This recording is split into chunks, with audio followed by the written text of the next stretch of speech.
ఇప్పుడు ఈ నాన్వేషణ పరిస్థితి ఏంటి? ఆయన దేవీ దేవతల గురించే మాట్లాడుతా ఉన్నాడు కదా! దీనికి మరి లింకప్ చేసి. ఈ నా అన్వేషణని చూస్తే చెప్పు తీసుకొని కొట్టాల్సిందే. బాబు నువ్వు చదువుకున్నావా లేకపోతే బిచ్చమడుక్కొని తెలివితేటలు తెచ్చుకొని అడుక్కున్న తెడ్డులు తెచ్చుకున్నావా నాకు అర్థం కావట్లేదు. నీకు ఎవడై హాఫ్ ఆఫ్ నాలెడ్జ్ చెప్పింది? ఎవడై అన్వేష్ నువ్వు హైదరాబాద్ గనక ఇక్కడికి వచ్చినావంటే తెలంగాణలో మొత్తం కళ్ళు ఇరగొట్టి ప్యాక్ చేసి నువ్వు ఎక్కడుంటే అక్కడ ఏరోప్లేన్లో పంపించే అవకాశాలు ఉంటాయి. దయచేసి హైదరాబాద్కి రావాలంటే దమ్ము ధైర్యంతో నువ్వు అందరు తెలంగాణ ప్రజలకి అందరికీ సారీ చెప్పిరా. పురాణాల గురించి మాట్లాడాక నీకే ఓటు ఇచ్చాడ్రా? అసలేంటి సీతాదేవి గురించి మాట్లాడతా? నీకు ఏముంది? నువ్వేం చదువుకున్నావు? నీ వయసు ఎంత? నా వయసులో సగం లేదు నీ వయసు. నీకు ఏం తెలిసిన పురాణాల గురించి మాట్లాడుతున్నావు నువ్వు?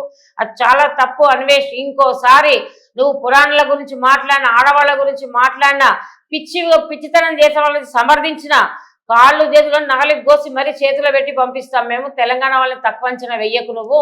ఇక్కడంతా లేడీసు ఎంత అమెరికా వాళ్ళు పనికిరారు మా ముందు. ఎవ్వరు మా తెలంగాణ ఆడపడుచుల ముందు ఎవ్వరు కూడా పనికిరారు. అందరూ బలాదూరే.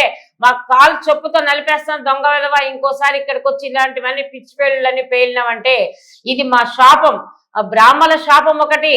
మరి దేవతలందరూ కూడా శపిస్తారు పైనుంచి. నీ కర్మ వదిలిపెట్టదు. ఇంకా త్వరలోనే దీనికి నువ్వు అనుభవిస్తావు, నరకం అనుభవిస్తావు. ఇండియాలో ఏముంది? కేవలం ఈ చెత్త కుప్పలు ఇవే తప్పితే, పొల్యూషన్ తప్పితే అక్కడ ఏం లేదు. అక్కడికి రావాల్సిన అవసరం కూడా లేదు అంటున్నాడు ఆయన. పిచ్చినా కొడక రానప్పుడు మరి నీ వీడియోలు ఎందుకు రా మాకు పంపిస్తావు?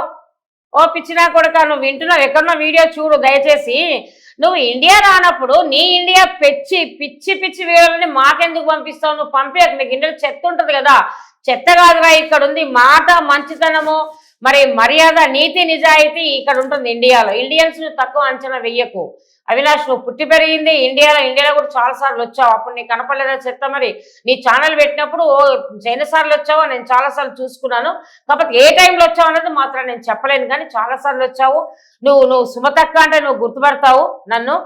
మరి సుమతకి ఇట్లా మాట్లాడిందంటే నువ్వు అర్థం చేసుకో. ఇద్దరం కలిసి మనం ఒకసారి మీట్ అయ్యాం కూడా, మనము గాంధీ భవన్లో మీట్ అయ్యాం కూడా ఒకసారి.